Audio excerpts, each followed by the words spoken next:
Welcome to Partners in Ministry. I'm your host, Dan Smith, and today I'll be doing a special Get to Know You segment with Jessica Trowbridge. Jessica is the chapter director for Safe Families for Children in the Quad Cities of Iowa and Illinois.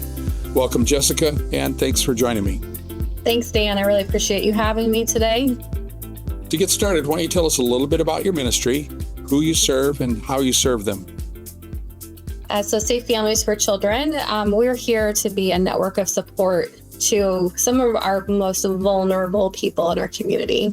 And those people that may not have a stable support of friends or family, we want to be able to be that connecting point for them. The primary way that we do that is to wrap around their family in situations such as homelessness, domestic violence, hospitalizations. And by doing so, we are primarily hosting their children for a short amount of time into our volunteer homes. And so that can be stabilized, but then we are wrapping around additional support with them, with other volunteers. And then another way that we serve is what we call a family friend. So being that mentor to that mom, maybe she needs a listening ear, maybe she needs some just daily support coming into the house, helping her organize. So a lot of different ways we can serve, but we really just want to be just a way to build community with those families and those people that tend to be more isolated than what maybe you and I are accustomed to being. Sure, yeah. So what is your role there at the ministry, and what part of it brings you the greatest sense of joy or fulfillment? So I am the chapter director. I've actually served in this role specifically for a little over 7 years. But I was also on staff 10 years ago for about 2 years. So my total staff time is a little over 10 years.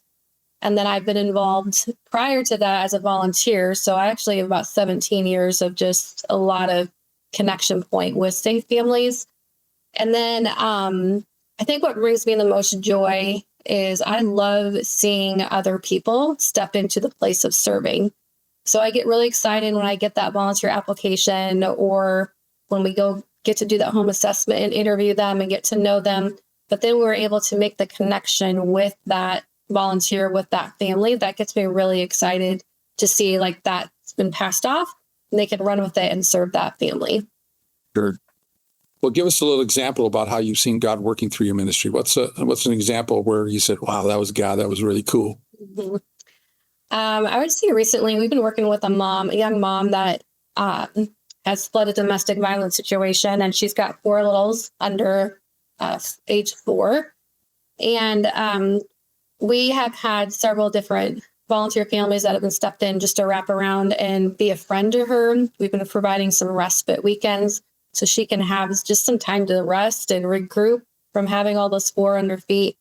But she shared with us one of her last respite weekends. We were able to host all 4 kids. We were able just to host the baby because we didn't have anybody available for the 4, but actually it worked out really well. She just commented about how it was just great for her to be able to spend time with those 3 kids where she's not able to give them intentional time, knowing that the baby was elsewhere for a night. And she said her kids commented how great it was just to have that one-on-one. They went to the park, and yeah, it was just really cool just to see. And I think as we continue to work with her, you could just even hear in her voice where she was several months ago, just very stressed, couldn't get a conversation out of her. And she's just more calm. She's relaxed. So building in that support really has been beneficial to her. And then the families that are serving her have really been starting to build relationships with her too. And it's been really, really cool to see. Such a tough place to be. Mm-hmm. It really is. Yeah. So what's some things that people might be surprised to learn about you that you do when you're not doing ministry? I don't know if I lead a super exciting life outside of the ministry, but I do serve in the women's ministry at my church. I attend Edgewood Baptist Church in Rock Island. I've been a member there for over 10 years. I've got a great community there. So I do enjoy serving in women's ministry, and I've served in other ministries there throughout the years. So that's probably one of the, I guess, things that I do outside of working. Yeah. So as you look back at your faith journey, who's somebody that's been in your life personally that had a big impact on you, and what was it that they did? So I really can't pinpoint really one person. God has really blessed me with a lot of different people throughout my life. I have a really strong core group of women that I can lean on in some of my greatest times of need and challenges. And so there's just been, I think every woman that's come into my life has just brought something of influence and just led me and kept me grounded in the word. So I've just really been blessed that I have been able to surround myself with those core group. And there's women that have come and go as life and seasons change, but God's always brought someone else in. And so it's just been a multitude of different people. So what's a little simple thing or something small that when it happens, it always brightens up your day? I think this time of year, I really enjoy getting up in the morning and just opening up the blinds and opening up the doors and just having the screen door there and just having the light come in and the warm breeze and hearing the sounds outside. That just gives me a lot of peace. And it's just the stillness. I really, really enjoy those moments that I can have. And then the evening hours when the neighborhood is quieting down, just to hear the birds and just have that peace again at the end of the day. That was one of the things when we first moved to Iowa that just really impressed me, that y'all have a lot of songbirds. Yeah. I don't think it ever really gets quiet. There's always some bird singing something somewhere. And I swear some mornings they wake up earlier and earlier, like, oh my, it's not even light yet. And they're already singing. The worm will still be there in a couple hours. Come on, give me a break. Exactly. Exactly. So what is it about the foundation that first drew you to their mission? I just look at Quakerdale. I think our values and the mission of encouraging growth, hope, and faith with our families and allowing God to do the work is very similar to what we do on Safe Families. And so I think just aligning that work that we do is really cool to see. I should take a look at the next 5 years that are coming out. How do you see the Quakerdale Foundation and your ministry working together?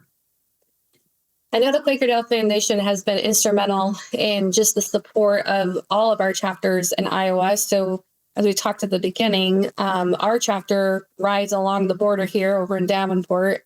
Our office is over in Moline. And so we have such a unique place here in the Quad Cities, even though we're 2 states, but we're 1 region. But with our chapters in Iowa City and in Des Moines, our staff team works very closely together. And the support that the Quakerdale Foundation has provided to all of us has just been a great collaboration for us to continue to grow and serve the state as a whole.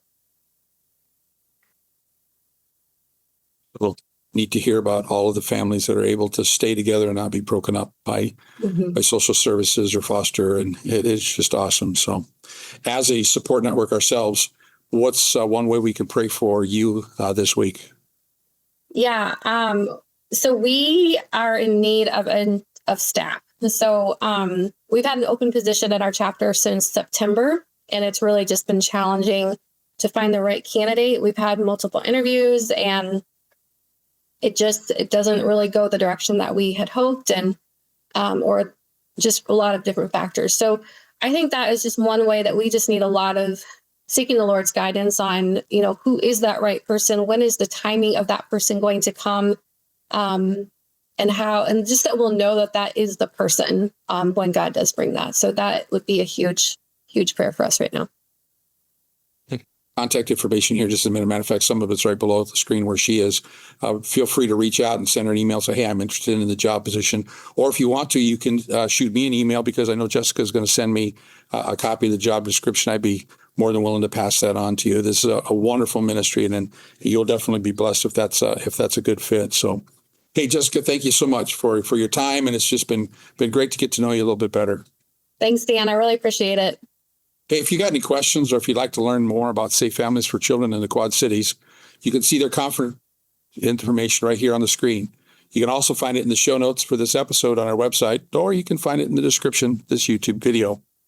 If you got some time, consider sending an email of encouragement to Jessica and let her know that you're thinking about her and praying for her.